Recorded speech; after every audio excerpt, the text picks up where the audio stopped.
Ce que nous faisons ne définit pas du tout ce que nous sommes.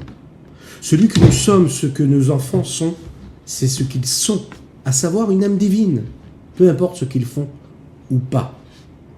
Mais on doit tout faire pour qu'ils fassent ce qu'il faut. Un jour, un député israélien est entré chez le rabbi. Le rabbi lui a demandé, il lui a dit, est-ce que tu peux faire quelque chose de positif? T'investir pour que les enfants en Eretz Israël, qu'ils soient religieux ou pas, pratiquants ou pas pour le moment, ceux qui se trouvent dans les écoles non religieuses, qui ne pratiquent pas la Torah et les mitzvot, soucie-toi du fait qu'ils disent le schéma Israël, qu'ils le prononcent, qu'ils comprennent ce qu'ils disent ou pas. Sache que le schéma Israël d'un enfant juif agit et bouscule les mondes supérieurs auprès de Dieu de manière considérable. Le schéma Israël d'un enfant, il n'y a pas plus pur que cela. Boker Tov Likoulam, bonjour à toutes et à tous, infiniment heureux de vous retrouver en cette magnifique matinée que Dieu nous offre sur la terre. J'espère que vous allez bien. Je vous invite à partager, à liker, commenter cette publication afin que nous soyons encore et toujours plus à étudier cette Sainte Torah. Nous sommes là ensemble pour partager notre Tania quotidien. Juste après ces quelques notes de Nigun, nous étudierons cela ensemble. Nous étudions aujourd'hui pour la Refoua Shelema de Avraham Nissim ben Sultana, mais aussi Leilou Nishmat Avihu Mori Reb Reuven ben Isser Alav Shalom. Si vous aussi vous avez des dédicaces à proposer, n'hésitez pas à nous envoyer un petit message. Ce sera donc avec plaisir et pour le mérite de vos proches, s'il le faut. Aïe aïe aïe aïe teredam, aïe aïe aïe teredayam, aïe teredalay aïe teredam, teredalayam, teredalay aïe aïe teredam, aïe aïe aïe teredaram, teredalay aïe teredam, aïe aïe aïe aïe aïe. Tereday aïe aïe, teredalay teredam, tereday aïe aïe, aïe aïe aïe aïe aïe, teredalay aïe aïe aïe, aïe aïe tereday aïe. Ay ay ay ay ay ay ay ay ay ay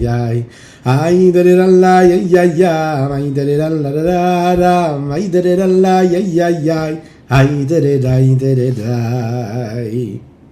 Nous avons étudié ensemble dans notre dernier cours que la Neshama du Juif était donc cette parcelle divine qui a été insufflée lors de la création par Dieu lui-même. Ça n'est pas rien, c'est quelque chose. Mais surtout, nous avons dit aussi que cette Neshama, elle provenait du nom d'Hachem, Yud Ke Vav Ke. A priori, le monde entier a été créé par Dieu. Qu'est-ce qu'il y a de si particulier dans l'âme du Juif? La réponse se trouve dans une des bénédictions que nous prononçons tous les jours, et plusieurs fois dans la journée, la bracha de She'akol Niya Bidvaro. Lorsque l'on boit un petit café pour l'âme, par exemple. Lorsque l'on fait les Chaim, ce que nous allons faire tout de suite, mais ayant déjà prononcé la bénédiction, je vais me contenter de vous souhaiter les Chaim. Lorsque l'on boit un petit café, un thé, un bon verre d'eau, lorsque l'on consomme un aliment pour lequel nous devons faire la bénédiction de She'akol Niya Bidvaro, nous prononçons cette bénédiction. Elle est magnifique, cette bénédiction, elle est globale. Nous disons ici, nous bénissons Akadosh Baruch Hu, nous demandons à Dieu de se révéler, de se répandre, de diffuser sa lumière. Ce Dieu-là qui nous a permis de consommer ce que nous consommons, She'akol Niya Bidvaro, She'akol, que tout Niya a été, est devenu et est encore à chaque instant, Bidvaro grâce à sa parole. Il y a quelque chose dans la parole de Dieu, créatrice, nous en avons développé tous les détails quasiment dans notre partie Sha'ar Haichut Ve'emuna, comment la parole céleste est celle qui permet au monde d'exister, d'être ce qu'il est à chaque instant. Il renouvelle l'existence du néant à l'existant, ex nihilo à chaque instant, mechadesh betuvo bechol yom tamid, en permanence. Il renouvelle le monde, et il renouvelle le monde avec sa parole. Par l'intermédiaire de la parole de Dieu, dans l'histoire de la création, nous l'avons vu dans le Sefer Bereshit, comment est-ce que tout le monde est créé, toutes les créatures, au fur et à mesure des jours, et au fil des jours de la création, toutes ces créatures sont créées grâce et par la parole de Dieu. Lorsque Dieu crée la lumière, il dit « Vayomer Elokim Yeyor », Dieu parle et il dit « que la lumière soit » et la lumière fut. Il y a quelque chose de particulier, et une créature en particulier qui nous intéresse, c'est l'âme juive. Cette âme-là qui crée l'homme, elle, il a dit quelque chose de particulier. Il est dit Vaipar be'apav nishmat chaim. Dieu n'a pas seulement parlé, il a insufflé, il a soufflé. Lorsqu'il crée l'âme, la Torah utilise l'expression de nipuach, vaipar, souffler. Cela fait partie des bases de la émouna, de la foi. Dieu n'a pas de corps, Dieu n'a pas d'aspect, il n'a pas d'aspect physique, corporel. Et lorsque nous disons qu'Akadosh Baruch Hu a parlé ou qu'il a soufflé, on ne veut pas dire que Dieu a fait sortir les mots et de l'air de sa bouche, ou bien de ses poumons. La Torah utilise cet aspect-là et cette image-là, qui concerne et qui provient du monde de l'humain, de ses critères, afin que nous puissions comprendre quelque chose. Dibra Torah kelashon ben Adam. La Torah parle et s'exprime avec les mots de l'homme, avec son langage, avec sa façon de s'exprimer, afin qu'il puisse comprendre et percevoir ce qui est dit dans cette Torah. On doit donc impérativement réfléchir dans la profondeur même de cette image qui nous est donnée, dans cette idée-là qui est cachée, et de ne pas regarder cela et l'interpréter en fonction de l'aspect technique que cela peut avoir lorsque nous parlons de la parole de Dieu ou de son souffle, mais d'utiliser et de comprendre le message profond. Si la Torah nous parle de l'aspect de la parole et du souffle, il faut y réfléchir en fonction de la différence qu'il peut y avoir entre le souffle que nous sortons de nos poumons ou la parole qui, elle, permet à ce souffle qui vient des poumons de prendre une forme particulière lorsque telle lettre est prononcée, tel mot ou telle phrase grâce à ce souffle. L'Echaim, l'Echaim.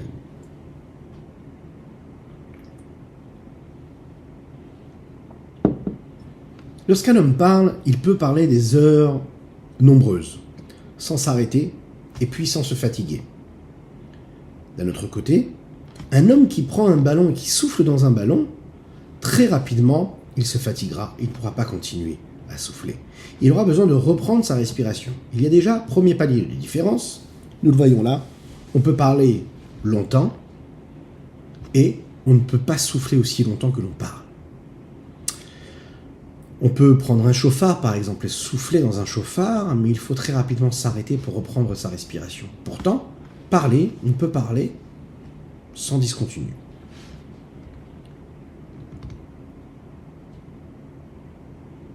Le sens ici, qui doit être expliqué et compris, c'est que la parole représente en fait un petit souffle, une énergie qui est amoindrie, qui est superficielle, que l'on fait sortir de nos poumons, alors que quand on souffle, on fait sortir un souffle qui lui est rempli d'énergie, dans lequel il y a beaucoup plus de force, il y a beaucoup plus d'investissement qui est fourni par le corps. Le Zohar nous dit Man de nafar mitoche nafar. Celui qui souffle, il souffle de son intérieur, de ce qu'il y a de plus profond en lui. Le monde entier a été créé par la parole de Dieu. L'intention ici de dire que cette parole céleste, elle, est l'expression de quelque chose de superficiel et d'inférieur, de cette influence de l'énergie divine qui vient chez l'homme et dans le monde. De manière globale, il y a dans cette parole-là tous les tenants et les aboutissants de cette créature. Il y a de cette façon-là aussi tous les ingrédients des différentes créatures qu'il y a dans cette création globale. Il y a, jusqu'à nous dire le Zohar et les Chachamim, la force et l'énergie qu'il y a chez les Malachei Hasharet, les anges qui servent Dieu. La seule chose qui a été créée par le souffle et non pas par la parole, c'est l'homme. Il dépasse en fait toutes ces créatures. Vaipar, il est dit. C'est l'âme de l'homme. L'âme de l'homme, elle vient de l'intérieur de Dieu, l'intériorité de sa profondeur. Chelek avaye amo. Le peuple juif, c'est une partie intégrante de Dieu. Pas juste quelque chose d'extérieur, comme la parole qui peut l'être.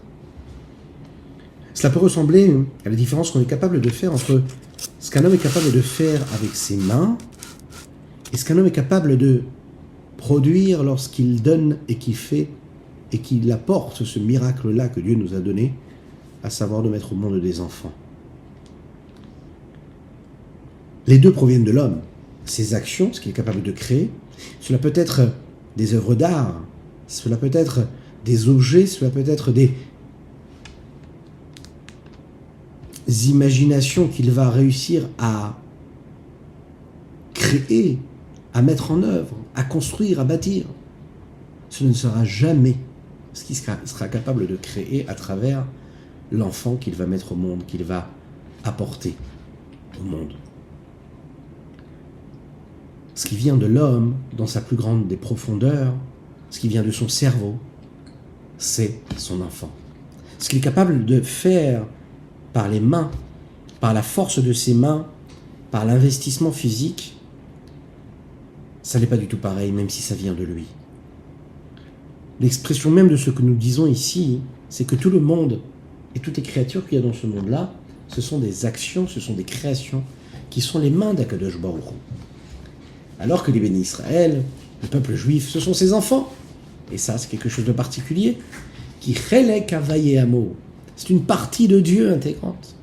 Ceux qui méritent de dévoiler, de faire ce travail, ils dévoilent la volonté d'Akadosh Baruch Hu ici-bas dans ce monde-là. Les anges, eux, viennent du nom de Dieu. Et les neshamot, elles, viennent aussi du nom de Dieu.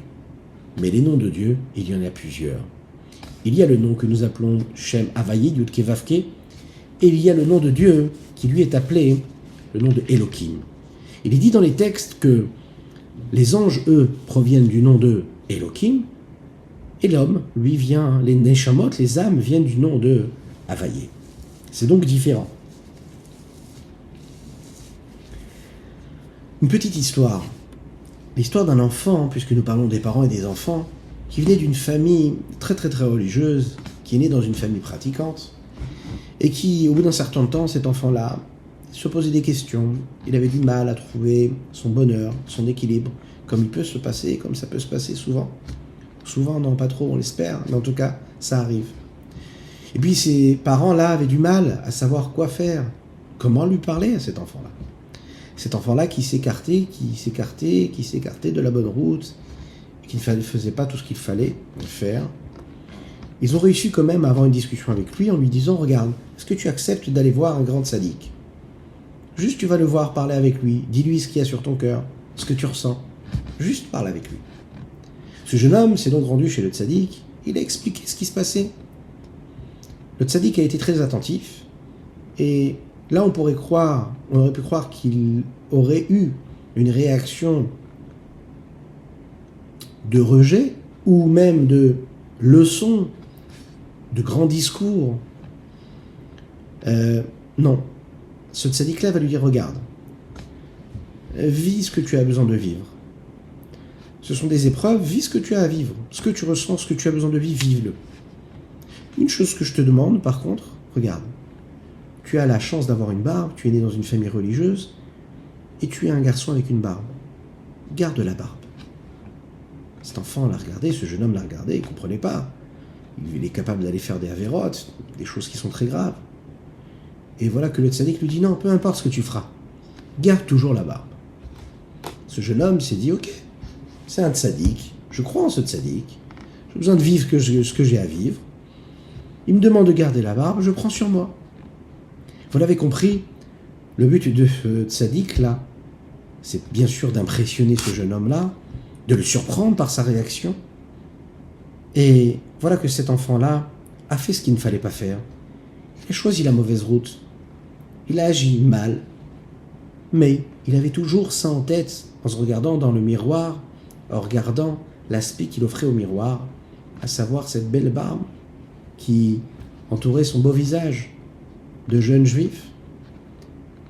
Quand petit à petit, il se sentait mal d'aller faire telle ou telle avéra avec sa barbe. Cela lui rappelait qui il était vraiment, comme Yosef Hatzadik, vous en souvenez, nous en avons parlé dans le cours précédent, qui, quand il prend conscience de qui il est, il ne se sent pas du tout capable de faire la grande avéra. Oui, on peut avoir une barbe et ne pas agir comme il faut, mais la barbe, ça nous permet de nous rappeler, de nous souvenir qui nous sommes. Et de cette façon-là, revenir en arrière, et puis aussi faire teshuva. Alors oui, l'action négative va être commise, et dans cette histoire, l'action et l'acte interdit va être commis. Mais il va quand même réfléchir à ce qu'il a fait. Il y a une différence entre ce que nous faisons et ce que nous sommes à l'intérieur. Il y a quelque chose de très très grave, plus grave que la Avera qu'un homme il peut faire, c'est si l'homme commence à penser que ce qu'il est en train de faire, c'est naturel pour lui. Non, ça n'est pas naturel pour un juif de fauter.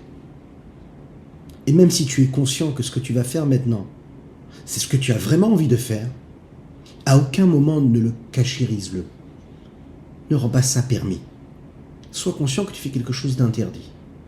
Si tu es conscient que tu fais quelque chose d'interdit, tu as une chance, Ezrat Hashem, de d'en sortir juste après. N'oublie jamais, peu importe ce que tu fais, que celui que tu es, ça ne changera jamais. Ça ne peut disparaître jamais. Peu importe ce que tu fais, même des choses qui sont très graves. Celui que tu es, c'est une parcelle divine, c'est Dieu qui est en toi. Et il y a ce que tu fais, ce que tu es. Donc n'oublie jamais ça. Et le fait de jamais intervertir, jamais penser que notre identité, c'est la Avera que nous sommes, cela nous préserve et ça nous permet, en réalité, à un moment, de se souvenir que nous faisons partie, Chelek Avayamu, nous faisons partie de cette part-là, de ce Akadosh Baruch Hu, du Saint béni soit-il, de Dieu qui est là en nous, et qui nous permet d'être celui que nous sommes, de faire ce que nous devons faire. Echaim, Echaim.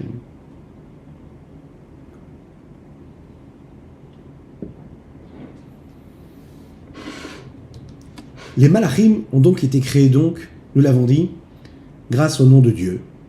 Les hommes aussi. La différence, c'est que la neshama de l'homme, elle est une partie intégrante de ce que Dieu est, et il y a en elle une parcelle divine. Qu'est-ce qu'il y a de si particulier dans son âme? On va le voir tout de suite, dans les mots d'ailleurs. Lechaim, lechaim.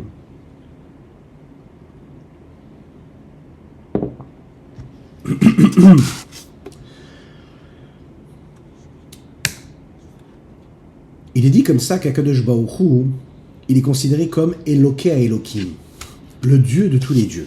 Qu'est-ce que cela veut dire? Ça voudrait dire qu'il y aurait différents dieux, que Dieu serait le Dieu des dieux? Impossible de dire une chose pareille. Quand nous disons que Dieu est Eloké à Elohim, nous parlons des anges. Et nous voulons dire que Dieu, il est le Dieu des anges. Les anges sont appelés parfois Elohim.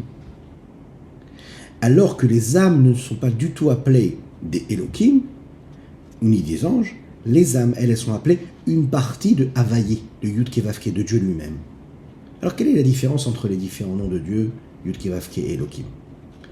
Le nom de Elohim, lui, il est considéré comme extérieur et inférieur au nom de Havayé, Yud Kevavke. Le nom d'Elohim, lui, représente ce que nous appelons la restriction, la contraction. Il représente le réceptacle, le cadre, les limites. Là où le Shem Havayé, lui, représente le dévoilement, la lumière. C'est la raison pour laquelle, on le sait, le Shem Elohim, le nom de Elohim, a pour valeur numérique le même mot, Hateva, la même valeur numérique que le mot Hateva. Hateva qui veut dire la nature, Dieu qui est dans la nature, qui prend les limites de la nature, qui apparaît à travers le cadre et les limites et les frontières et les barrières. Là où le nom de Havayé lui représente ce qui dépasse la nature, le miracle. C'est ce qui est exprimé dans un des versets qui est assez connu, repris dans la Chassidut pour exprimer justement les différences de ces deux noms-là, qui Shemesh ou Magen Havayé Elohim, car le soleil et sa protection, ce sont Havayé et Elohim. Le soleil comme étant Shem Havayé, représenté par le nom de Dieu, Yud Kevavke, et le Magen, ce qui protège le soleil, qui fait en sorte que la lumière du soleil qui est puissante puisse éclairer sans faire tout disparaître, c'est le Shem Elohim qui est ce nartek, cette protection-là, qui, de par ce qu'il est à travers la nature, va faire écran et va permettre d'estomper la lumière trop forte, trop puissante, et permettre à chaque créature de recevoir la vitalité qu'elle a besoin de recevoir tout en étant existante.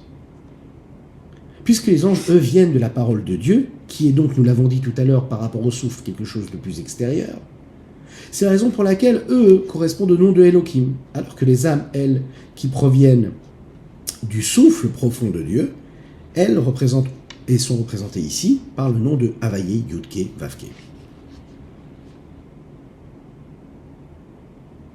Si on souhaite exprimer la valeur ajoutée que peuvent avoir les âmes par rapport aux anges, on peut regarder cela dans le fait que les anges ont la possibilité et peuvent faire ce qu'ils ont à faire, et uniquement ce qu'ils ont à faire, c'est-à-dire accomplir leur mission. Il est dit comme ça dans les textes, « En malach echad oseh shte shlichuyot » Un seul ange ne peut pas accomplir deux missions en même temps. L'ange Michael, c'est l'ange du chesed, l'ange de la bonté. Donc il est là pour intervenir et apporter de la bonté, et agir avec de la bonté. Il ne peut utiliser que le côté du chesed, jamais un autre côté. Oui, mais dans les vertus de Dieu, dans les traits de caractère, on sait qu'il y a du côté gauche la midat hadin. Il y a ce que nous appelons la rigueur, la gvura. Eh bien cela, ce sera le travail qui va être fourni par un autre ange qui lui s'appelle Gavriel. D'ailleurs, Gavriel comme Gevura. Lui ne pourra faire que ce qui est dans son domaine à lui, le domaine de la gvura, de la rigueur, et non pas ce qu'il y a du côté de la chesed, du côté de la bonté. C'est la raison pour laquelle l'ange qui va, lui, sauver Lot, vous vous en souvenez dans l'histoire, qui lui est représenté par le chesed de la bonté, ne sera pas en mesure, même s'il va sauver Lot, de transformer et de sauver toute la ville de Sdom, qui, elle, est dépendante de Gvura, puisque chacun va pouvoir faire ce qu'il a à faire. L'ange Michael, lui, va sauver Lot avec la bonté, et puis un autre ange s'occupera de détruire la ville de Sdom avec la rigueur. Ce sont les lois du monde. Chaque créature ne peut faire plus qu'elle ne peut le faire, c'est-à-dire en fonction de ce qui a été décidé lorsqu'elle a été créée. Alors que les âmes, elles ont quelque chose, une forme d'inclusion. C'est-à-dire qu'un homme, il est capable de faire et d'agir et de se comporter, et avec de la bonté, et avec de la rigueur. Utiliser la bonté avec un cadre, avec une certaine limite lorsque c'est nécessaire. Puisque l'âme, elle vient d'un niveau qui est bien plus élevé que les malachim, les anges, peuvent avoir comme provenance, alors cette âme-là, elle a la possibilité d'utiliser les différentes vertus, de créer des osmoses, des harmonies, elle va mélanger les contraires, se servir d'une dimension de bonté tout en lui donnant un cadre qui vient de Gvura, et parfois inversement, parfois avoir un sens de rigueur et de dureté, ou de puissance qu'il peut y avoir dans la Gvura, et y laisser passer un filet de bonté. On va pouvoir jouer, ménager, créer une harmonie entre les contraires. Ça, c'est la force de l'homme, parce que la Neshama vient d'un niveau qui est plus élevé, et qui a cette possibilité, puisqu'elle vient chercher sa source avant les distinctions, avant les différences qu'il y a entre les différentes vertus, et grâce à cela, se servir de cette richesse-là pour jongler quelque part avec et créer l'harmonie. Une expression super qu'on pourrait rajouter à cela se trouve à travers l'histoire du peuple juif, quand à chaque fois on voit que les anges dépendaient d'une certaine condition, ils n'avaient pas la possibilité de transformer, de changer le destin du Ham Israël, du peuple juif, là où quand le Ham Israël, le peuple juif ici-bas, agissait en fonction de ce qu'il avait comme force, et il était capable de changer, de transformer, de demander à Kadosh Baruch Hu de changer ses plans. Comment ? Parce que justement l'âme a la force que l'ange ne peut pas avoir. Regardons dans les mots ce que le Rabbi Zalman nous dit ici. Car Mamash, c'est exactement comme cela que cela se passe. Alerech Machal, à titre d'exemple, à Mavdil Evdelot et les Enket, en bien sûr, avec de nombreuses différences, Yeshefresh Atsum Meod le Ma'ala, une différence puissante, énorme, en haut, Ben Kol Tseva Shamaim, entre toutes les armées célestes, Vafilo Malachim et même les anges, Shenivreu Ma'in Leyesh, qui ont été créés d'union à l'existant ex nihilo, Vechayim Vekayamim Bibchinat Chitzoniot Achayut Vashefa, et qui vivent et qui existent au niveau de la superficialité, dans le sens noble du terme, la partie extérieure de la vitalité, de l'influence que Dieu, que l'infini du Saint béni soit-il, donne et produit. Shemashpia Insov Baruch Hu Lachayot Alamot. Il donne beaucoup de son infini pour faire vivre les différents mondes. Prinazo, l'écret Beshem Ruach Piv Aderech Machal. Ce niveau-là d'expression, c'est ce que nous appelons le souffle de sa bouche. Moshe Katouf, comme il a dit, Ruach Piv Kol Tsevam. Par le souffle de sa bouche, il crée toutes les armées. C'est une vitalité qui est habillée et qui prend corps dans les lettres des 10 paroles. Chez N, ces 10 paroles-là sont les paroles qui sont utilisées par Dieu, les 10 paroles créatrices.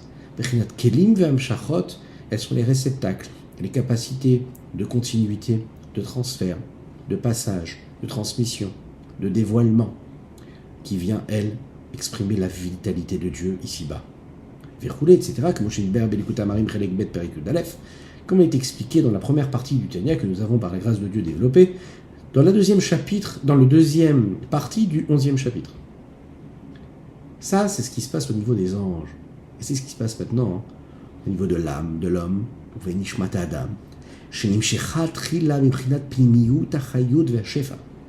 l'âme, elle vient et elle provient du début, du niveau, de la profondeur, de la vitalité, de l'influence, que Dieu donne, il donne. Comme il est dit que c'est lui, Vahipar, qui insuffle ce souffle de vie. Ensuite, il y a un long voyage. Cela va descendre avec les différences de niveau, petit à petit. Et aussi grâce à cela au niveau des différentes lettres qui vont constituer cette parole-là. Ces lettres-là qui vont être aussi le pouvoir de la création, elles ont en elles ce pouvoir qu'il y a dans les mots Naase Adam, faisons un homme, etc. Afin que quoi? Qu'Edelit la bêche bégouf ou la mazéatarton, il faut qu'il y ait des lettres, il faut qu'il y ait des mots, il faut qu'il y ait une parole qui soit formulée après que Dieu ait insufflé le souffle de vie dans l'âme de l'homme. Et cette continuité-là, cette deuxième étape qu'il y a à travers les paroles de Dieu, comme si que le souffle n'avait pas suffi, entre guillemets, afin que cette Neshama ne reste pas juste une créature céleste, spirituelle, mais qu'elle prenne corps, et elle va prendre corps parce que Dieu va dire « Naase Adam » après avoir insufflé, ajouté cette étape qu'il n'avait pas apportée à toutes les autres créatures, même jusqu'aux anges. Il ajoute les paroles afin que cette âme-là, qui est une création spirituelle, ne soit pas juste spirituelle, mais qu'elle puisse prendre corps chez l'homme dans un corps bien physique. Ce corps-là, qui va vivre dans un monde matériel, dans un monde infiniment profane, même très éloigné, a priori, de cette sainteté-là qu'il pouvait y avoir en haut, tout en haut, là où cette âme-là prenait et allait chercher son énergie. Et maintenant, nous arrivons dans les mots à ce que nous avons expliqué concernant la différence entre les deux noms d'Akadosh Baruch Hu qui, eux, donnent la force et l'énergie à ces anges-là, ou bien à cet homme-là, cette Neshama, cette âme. C'est la raison pour laquelle les anges ont été appelés Elohim dans le texte. Comme il est dit, qui Hashem Elokechem Elokeh Elohim, comme il est dit dans les textes, votre Dieu, c'est le Dieu de tous les autres dieux. Ou bien, comme nous disons dans la Tefila, Odou le Elokeh Elohim, qui est dit dans les psaumes, dans la Tefila de Shabbat, Odou le Elokeh Elohim, Vayavou bene Elohim li'itzetzev, Gomer, etc. Ces termes-là sont là pour exprimer quelque chose. Parce qu'ils sont capables, la vitalité qu'ils sont capables et en mesure de se nourrir vient du niveau de la partie extérieure, inférieure, superficielle. Ce n'est que en réalité les lettres. On sait que le nom de Elohim, il est à un niveau d'infériorité, de superficialité par rapport au nom de Yudke Vavke du Saint béni soit-il, qui lui reflète la profondeur. Lechaim.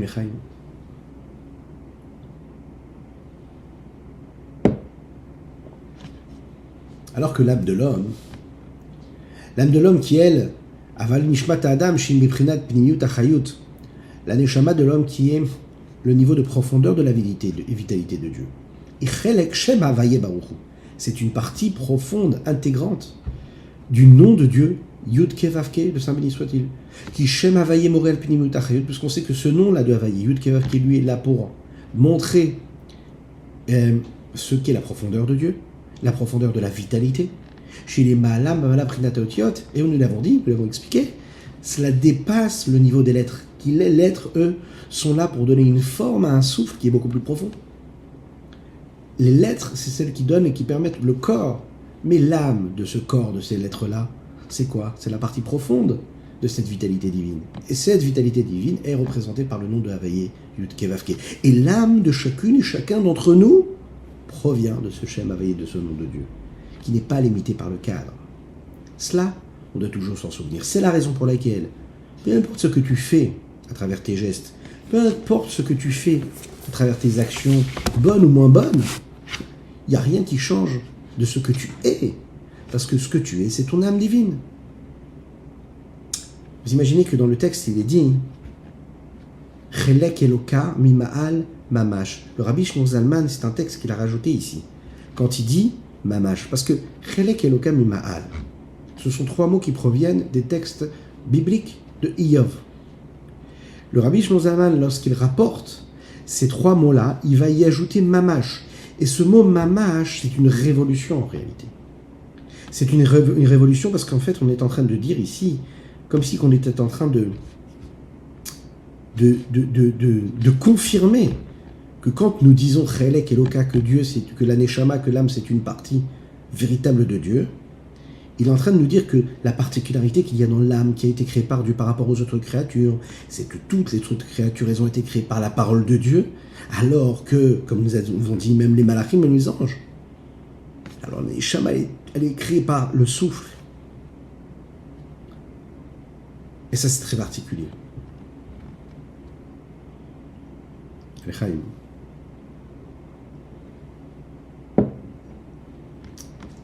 Lorsqu'un homme il prend conscience de là où il vient, ça change toute sa vision des choses.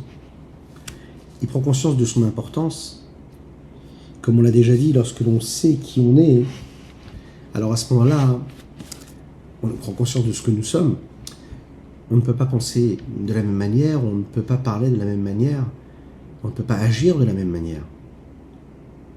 On se donne à soi-même de l'importance, dans le sens où on sait qu'on a une mission particulière. On a quelque chose à faire de particulier.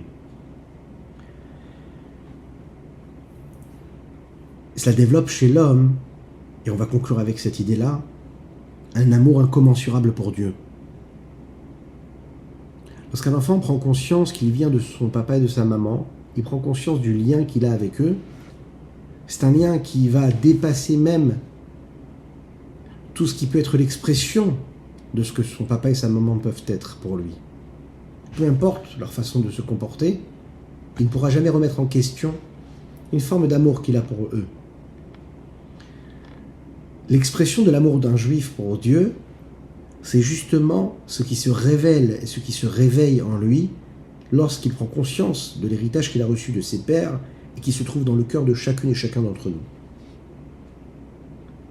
Non pas parce qu'en fait, on a la force et la possibilité d'aimer Dieu, mais parce qu'en fait, le texte de la Chassidut nous le dit, nous aimons Dieu et c'est un fait, pas parce qu'on a la possibilité d'aimer.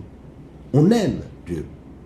Et même celui qui se dit ne pas être proche de Dieu, il le sait au fond de lui sans le savoir, puisque c'est quelque chose qui fait partie de son énergie.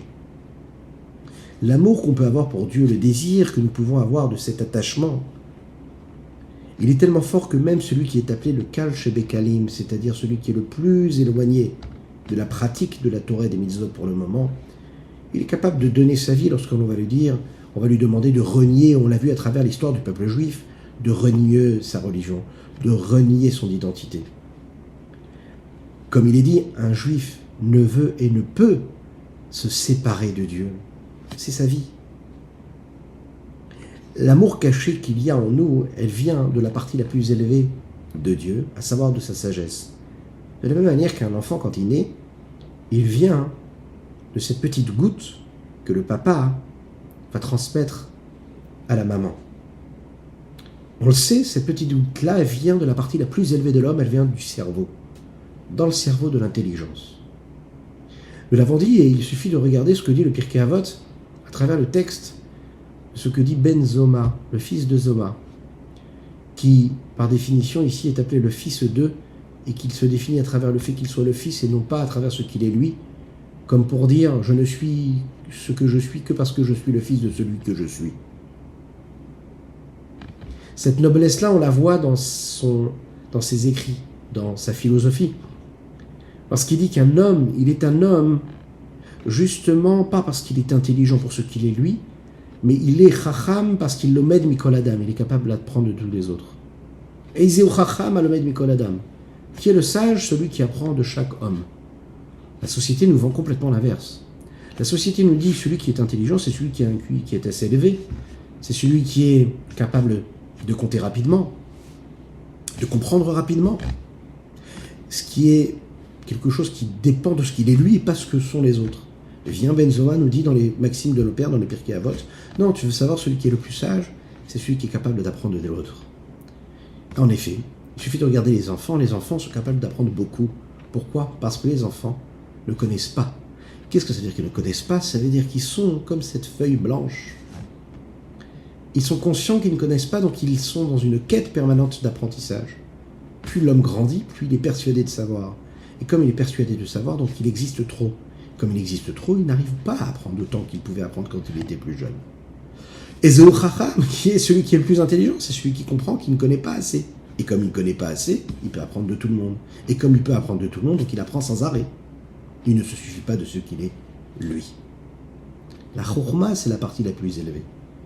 C'est la partie la plus élevée, c'est ce qui donne naissance à l'enfant. Auprès d'Akadosh Baruch Hu, on nous dit que Dieu, quand il crée, il utilise sa Chokhma. Il utilise sa sagesse.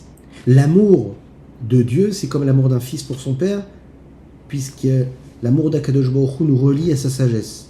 C'est la raison pour laquelle, lorsque l'on veut aimer Dieu, il n'y a pas mieux que de l'aimer à travers l'étude de la Torah, puisque la sagesse de Dieu se trouve dans la Torah. Il y a la lumière de Dieu, de l'infini Saint béni soit-il, et puisque l'âme du juif, c'est une partie de Dieu, de cet infini. Alors l'homme, même s'il ne se l'avoue pas, il est rempli de cet amour pour Dieu. Il est capable de donner sa vie sans se poser de questions. De la même manière qu'un juif ne peut pas se séparer de ce qu'il est lui, il est ce qu'il est, il ne peut pas se défaire de ce qu'il est lui. Il ne peut jamais se défaire, même lorsqu'un homme se sent en prison en lui-même, que Dieu nous en préserve. Il se sent enfermé dans ses contraintes psychologiques, émotionnelles, intellectuelles, sociales, familiales, que Dieu envoie la guérison et la liberté et la délivrance à chacune et chacun des attachés. Eh bien, lorsqu'un homme prend conscience qu'il ne peut pas se séparer de ce qu'il est lui, il doit se dire qu'il ne peut pas séparer la dimension divine qui est en lui parce qu'il est en Dieu, et il est Dieu, et Dieu est en lui. Il n'est pas quelque chose de séparé de Dieu. Le Admour Hazaken le dit clairement comme nous l'avons rappelé tout à l'heure. Un juif ne veut pas et ne peut pas être séparé de la divinité de Dieu. Les pères l'ont fait hériter aux enfants. Ils ont fait hériter cette essence même de l'âme, cette essence même qui est la partie intégrante de l'âme du juif, dans laquelle il y a quelque chose de caché, de profond, c'est cet amour de Dieu. C'est un amour qui dépasse l'intellect, c'est un amour qui aide l'homme, le juif, à vivre sa vie de juif, peu importe ce qui s'y passe, parce qu'il se souvient toujours. Son âme, son essence, c'est une partie de Dieu, c'est une étincelle divine qui est en lui. Alors oui, il faut la garder, il faut souffler parfois sur cette étincelle, sur cette petite braise, là où il y a un amour qui est caché pour Dieu. Mais il est toujours là, il est toujours présent. C'est une difficile tâche, oui, parce qu'elle est étroite dans ce corps-là, mais il faut les laisser s'exprimer. La laisser s'exprimer, c'est lui donner elle-même du souffle, et la meilleure façon de lui donner du souffle, c'est de souffler sur elle pour raviver sa flamme pour Dieu. Voilà ce qu'on pouvait dire sur ce magnifique Tania d'aujourd'hui. Je vous invite à le partager, à faire mériter d'autres juifs ces mots-là de Chassidut, afin qu'ils puissent entrer dans leur cœur, dans leur esprit, dans leur corps.